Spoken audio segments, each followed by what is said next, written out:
আসসালামু আলাইকুম প্রিয় দেশবাসী।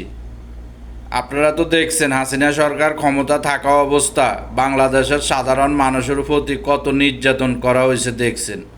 এমনকি বিএনপির দল, জামাত দল, হেফাজত দল, ডাইন পার্টি, বাম পার্টি কিরকম অত্যাচারটা করছে, মামলা হামলা মারপিট কিরকম অত্যাচারটা করছে। কিন্তু এখন যে শেখ হাসিনা পালাই গেছে, এখনও কিন্তু মানুষ সবাই মানবতা দেখাইতেছে। কেউ এখনও আওয়ামী লীগের এমপি মন্ত্রী বা ছোটো যে হেতি নেতারা এখনও কিন্তু কারো গাত হাত দেওয়া হইতেছে না বা কারো করে মারধর দিতেছে না।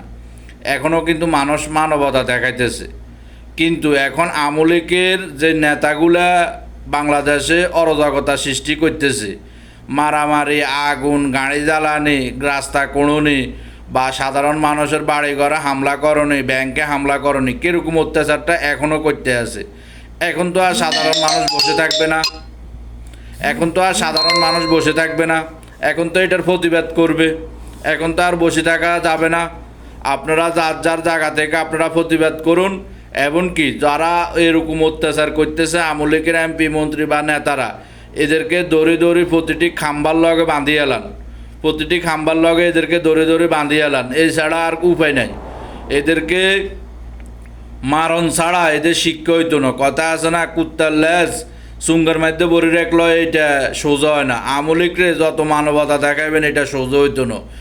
এইটা মানে বোর্ড ডায়ারিং, এটা বোর্ড ডায়ারিং। এখন মানে অনেক এমপি মন্ত্রী নিবিড় হয়েছে, এখন দেখা যাইতেছে না। কদিন পরে দিয়ে আবার মাইকের সঙ্গে বড্ডা বড্ডা কথা কইব, বড্ডা বড্ডা কথা যান না কইতে পারে। এখনই আপনারা প্রস্তুত নেন, এদেরকে দৌড়ি প্রতিটি খাম্বার লগে বাঁধিয়ে এলান, প্রতিটি খাম্বার লগে এদেরকে বাঁধিয়ে এলান। এটাই সুযোগ।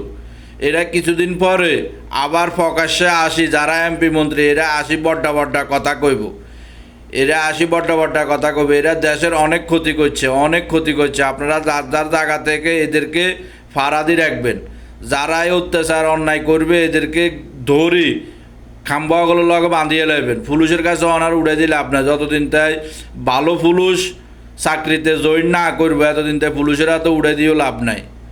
আপনারা যার যার জায়গা থেকে আপনারা এগুলা ফারাদি রাখবেন, যৌতুক আওয়ামী লীগের হেতি নেতারা বাংলাদেশে কোনো অরাজকতা সৃষ্টি না করতে পারে।